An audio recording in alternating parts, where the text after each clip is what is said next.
El 24 de febrero de 2022, el presidente ruso Putin anunció una invasión de Ucrania y los ataques aéreos rusos desencadenaron el mayor conflicto en Europa desde la Segunda Guerra Mundial, atacando ciudades ucranianas. Los líderes occidentales buscaron debilitar la maquinaria de guerra rusa e impusieron sanciones generalizadas, excluyeron a los bancos rusos del sistema financiero global, prohibieron la venta de productos clave e intentaron dejar de comprar petróleo y gas rusos.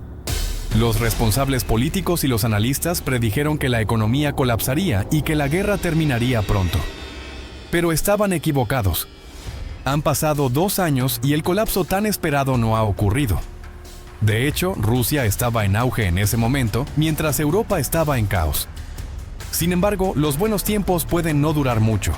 El Banco Central de Rusia actualmente pronostica un crecimiento del PIB del 1,5% este año y del 4,3% en 2024. Entonces, ¿cuál es la verdad? ¿La economía rusa está en auge o simplemente en déficit? Econoexplosion. Tras el colapso de la Unión Soviética, Rusia lucha con su relevancia global en declive. Anteriormente clasificada en segundo lugar en el mundo, se ha reducido a solo otro ejemplo fallido del experimento comunista. Gorbachov creía que romper con el telón de acero del plan central cerrado valía completamente la pena. Él pensaba que eso abriría un nuevo capítulo en la historia de Rusia. Participarían más abiertamente en el comercio global y construirían sociedades modernas y prósperas, pero no fue así. Bajo las políticas de terapia de choque del presidente Yeltsin, Rusia liberalizó su economía casi de la noche a la mañana. Los resultados fueron desastrosos. La producción industrial de Rusia se desplomó y su PIB se redujo en un 50%. Durante toda la década de 1990, muchas de las empresas más grandes del país cayeron en manos de un pequeño grupo de oligarcas ricos y políticamente conectados. Fue una década brutal. El nivel de vida cayó drásticamente y las tasas de criminalidad se dispararon. El presidente Yeltsin, un hombre alcohólico y envejecido, dimitió en 1999, dejando atrás un país pobre y frágil. Entra un nuevo personaje, el sucesor elegido por Yeltsin, Vladimir Putin. Tras una década de declive, Putin quiere levantar al país. Afortunadamente, estaba en el lugar correcto en el momento correcto. Rusia tiene enormes reservas de petróleo, y los precios del gas natural subieron bruscamente entre 1998 y 2008. Los precios del petróleo se quintuplicaron y el PIB per cápita de Rusia se duplicó. Estas reservas de recursos naturales siguen siendo la piedra angular de la economía del país. En vísperas de la invasión representaban casi el 20% del PIB, representaban el 30% del presupuesto y el 50% de las exportaciones totales. Rusia tiene las mayores reservas de gas natural del mundo y las segundas mayores reservas de carbón, grandes cantidades de uranio, níquel, oro, diamantes, etc. Estos recursos hacen de Rusia la 11ª economía más grande del mundo en términos nominales y la 4ª más grande en términos de paridad de poder adquisitivo antes de la invasión. Esto es crucial porque estos recursos no solo sustentan la economía rusa, sino que, más importante aún, sus ambiciones militares. Tras el colapso de la Unión Soviética, Rusia quería que la OTAN dejara de existir, o que se le invitara a unirse. Ninguna de las dos cosas ocurrió. Con esto en mente, Rusia continúa invirtiendo fuertemente, particularmente en su ejército y en las relaciones comerciales con la UE. Rusia firmó acuerdos a largo plazo para suministrar gas a Europa, incluyendo casi el 45% de todas las importaciones de gas hasta 2022. Al crear estas interdependencias económicas, la esperanza era que el juego disuadiera las represalias rusas por actos de guerra. Tras invadir Ucrania, Rusia pudo utilizar a Europa para proporcionar un flujo de caja constante y recurrente desde que comenzó la invasión. Las exportaciones rusas de combustibles fósiles a la UE solo cayeron un 8% antes de que comenzara la guerra. Además, Rusia exportó combustibles fósiles por valor de 21,9 mil millones de euros a la UE en 2024, superando los 18,7 mil millones de euros en ayuda que brindó a Ucrania ese mismo año. Las exportaciones globales de combustibles fósiles están casi a niveles previos a la guerra. Putin tenía razón. La necesidad de energía rusa por parte de la UE supera su aversión a la agresión rusa. A pesar de las sanciones impuestas por países de todo el mundo a Rusia, que han debilitado su economía, de 2022 a 2024 parecen ser años de auge. El PIB de Rusia creció un 3,6%, casi 7 veces la tasa de crecimiento del 0,5% de la eurozona. Incluso los medios occidentales enfatizan la fortaleza de Rusia, destacando sus calles seguras, increíbles supermercados y una sociedad bulliciosa. Putin está ganando el discurso político interno y manteniendo a Rusia rica y poderosa, resistente a la hostilidad exterior. ¿Pero es esto realmente cierto? Aunque optimistas, estas cifras no cuentan toda la historia.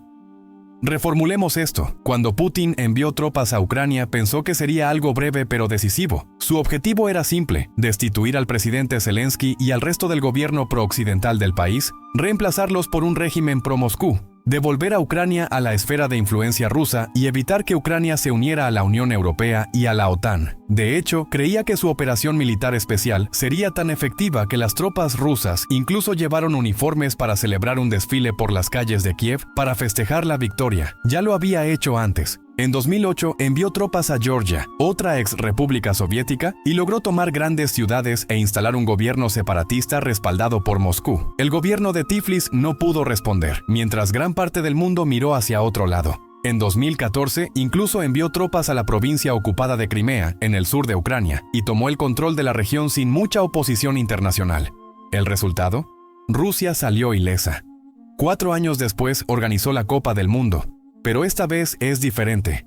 A diferencia de Georgia, la defensa de Ucrania fue feroz. Cientos de tanques rusos fueron destruidos en el camino a Kiev, y las tropas rusas están atrapadas en trincheras en el este de Ucrania, esquivando drones que zumban sobre sus cabezas. A diferencia de 2008, Occidente respondió con decisión, imponiendo severas sanciones para excluir a Rusia de la economía global. Putin se ve obligado a una guerra prolongada en Ucrania, en la que necesita hacer todo lo posible para mantener viva la economía.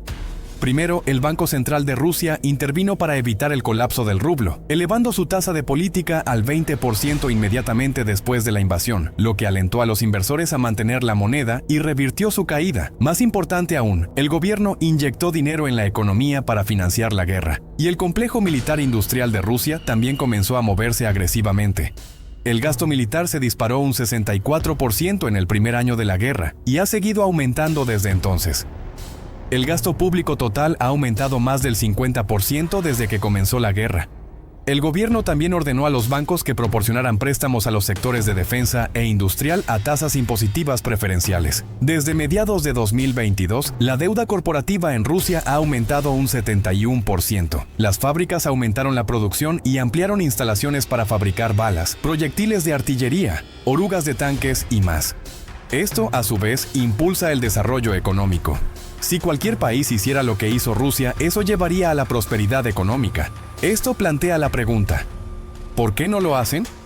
La economía de Rusia ha sido estimulada por la guerra durante los últimos 3 años, pero ahora parece que las grietas podrían estar comenzando a aparecer. Primero, estas políticas gubernamentales pueden haber impulsado el PIB y sostenido la economía, pero también encendieron la mecha de una inflación descontrolada. En 2024, la tasa de inflación alcanzó el 9,5%. Rusia está atrapada en una espiral de salarios-precios. La escasez de mano de obra y el gasto público desbocado conducen a salarios más altos, lo que lleva a precios más altos, lo que hace que los trabajadores exijan salarios aún más altos, y así sucesivamente. Los salarios reales aumentaron un 9% el año pasado, ya que las fábricas competían con el ejército por trabajadores, cientos de miles de los cuales fueron enviados al frente ucraniano. La economía rusa se está sobrecalentando. Esto obligó al Banco Central a actuar. Volvió a subir las tasas de interés, esta vez hasta el 22% para mantener la inflación bajo control. Para ponerlo en contexto, la tasa de política del Banco Central Europeo es del 2%. La tasa de referencia del mercado de préstamos de China está aproximadamente entre el 3% y el 3,5%. Estas tasas altas ayudan a frenar la inflación y respaldar el valor del rublo, pero frenan el resto de la economía. La guerra extrajo capital y mano de obra de la economía civil hacia el complejo militar industrial. Además, hasta 1 millón de los trabajadores jóvenes más productivos y calificados de Rusia, como los del sector tecnológico, han abandonado la economía desde que comenzó la guerra, según el Centro Ruso de Análisis Macroeconómico y Pronóstico a Corto Plazo. La economía privada se dirige, de hecho, hacia una recesión.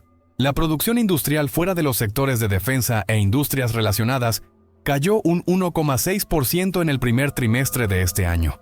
Las sanciones han matado la demanda de exportaciones no energéticas.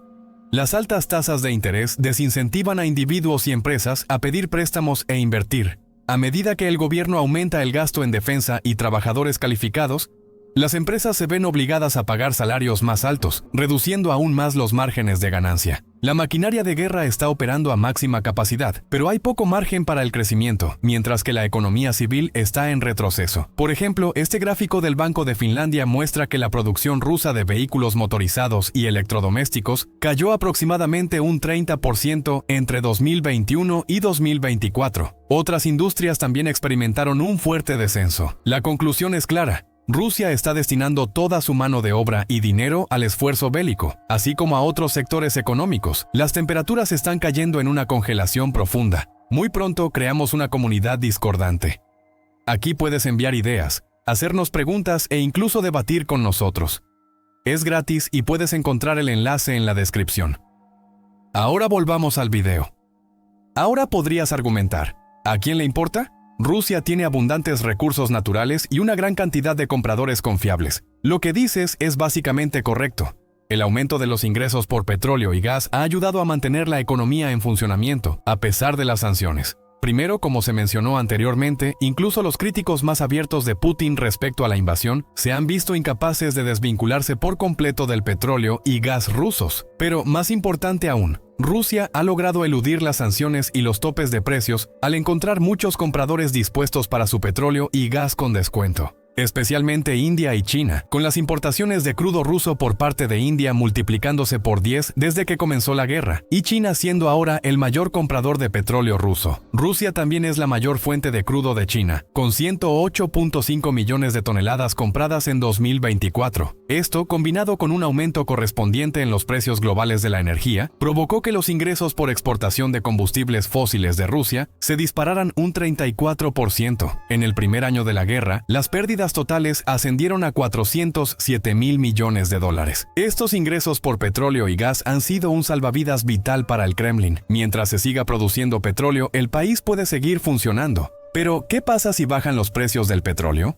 Este es un gran problema, especialmente cuando el sector energético representa el 20% del PIB y el 30% de los ingresos del gobierno federal. El gobierno ruso establece su presupuesto cada año, basándose en pronósticos de precios del petróleo y el gas. Pronosticaron un déficit fiscal de alrededor del 1% del PIB este año, basándose en la suposición de que el crudo Urales, la mezcla principal de Rusia, se comercializaría en torno a los $70 por barril. Pero a medida que los precios globales caen, el Urales podría bajar hasta $55 por barril. Esto significa que el déficit fiscal se duplicará con creces. Ahora bien, por supuesto, debemos señalar que al momento de escribir esto, el ataque de Israel a Irán ha hecho que suban los precios del petróleo. Pero las tendencias macroeconómicas globales y de suministro de petróleo siguen siendo a la baja, y lo han sido durante gran parte de este año. Al mismo tiempo, también están cayendo las exportaciones de gas natural. En enero cerraron su último gasoducto directo de gas natural a Europa, lo que les cuesta aproximadamente $4.500 millones en ventas perdidas cada año. Mientras tanto, el propuesto gasoducto Poder de Siberia 2, diseñado para vender e incluso entregar más gas natural desde Siberia a China, ha mostrado pocos avances.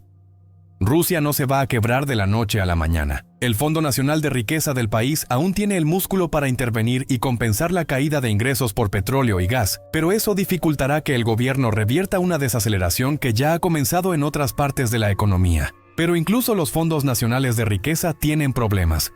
La parte líquida del fondo ha caído a alrededor de $3.640 millones, su nivel más bajo desde 2019. Algunos economistas predicen que si las tendencias actuales continúan, los activos líquidos del Fondo Nacional de Riqueza se agotarán el próximo año.